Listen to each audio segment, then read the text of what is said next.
En 1951, 100 000 Vietnamiens luttent contre le Viet Minh aux côtés des Français.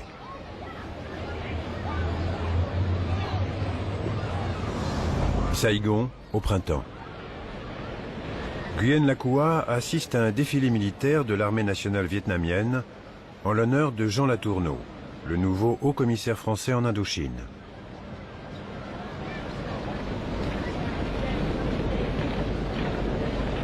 Beaucoup de Vietnamiens sont prêts à combattre pour les Français, parce qu'ils considèrent que c'est dans leur intérêt. Ils disposent de l'équipement américain dernier cri et sont impressionnants. Se battront-ils contre d'autres Vietnamiens dans un conflit de grande ampleur? Je n'en sais rien. L'armée vietnamienne fait partie de l'Union des forces françaises, qui compte les légionnaires, les parachutistes, plus de 40 000 soldats africains et nord-africains et près de 20 000 officiers français.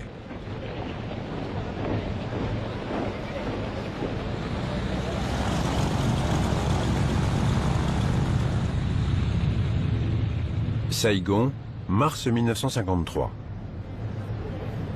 Le maréchal de France, Alphonse Juin, et le commandant en chef des forces françaises, Raoul Salan, accueillent le général américain Mark Clark, commandant en chef des forces américaines en Extrême-Orient.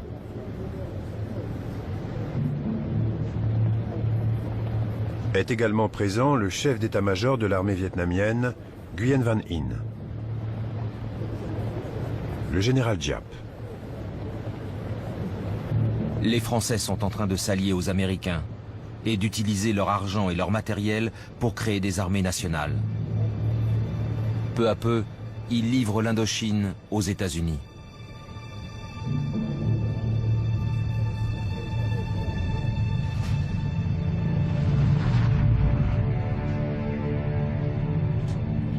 En effet, les États-Unis financent 80% de l'effort de guerre français, tandis que les ressources du Viet Minh proviennent directement d'Union soviétique et du nouveau régime communiste de Mao Tse-tung.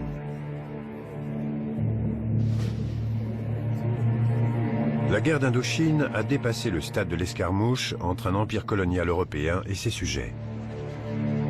Elle est en passe de devenir un conflit mondial.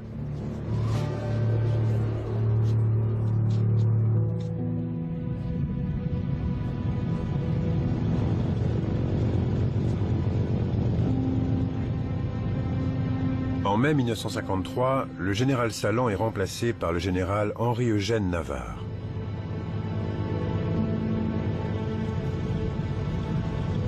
Immédiatement, ce dernier prend une décision capitale. Créer une position défensive essentielle au nord-ouest du Vietnam, près de la frontière laotienne.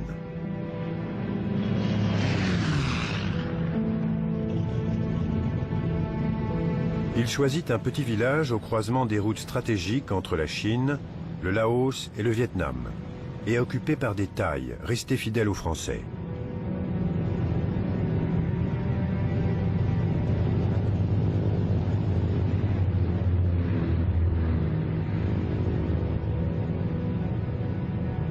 Ce village s'appelle Dien Bien Phu.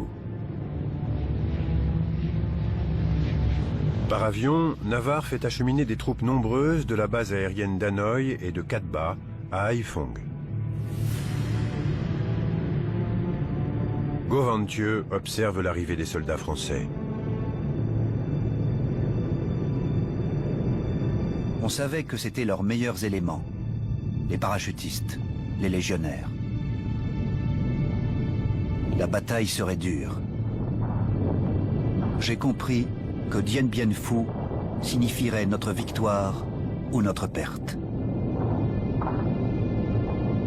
Des bombardiers B-26 fournis par les États-Unis larguent du napalm sur les positions ennemies.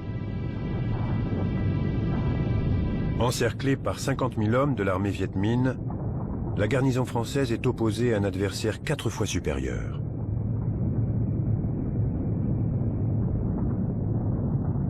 Fin novembre 1950.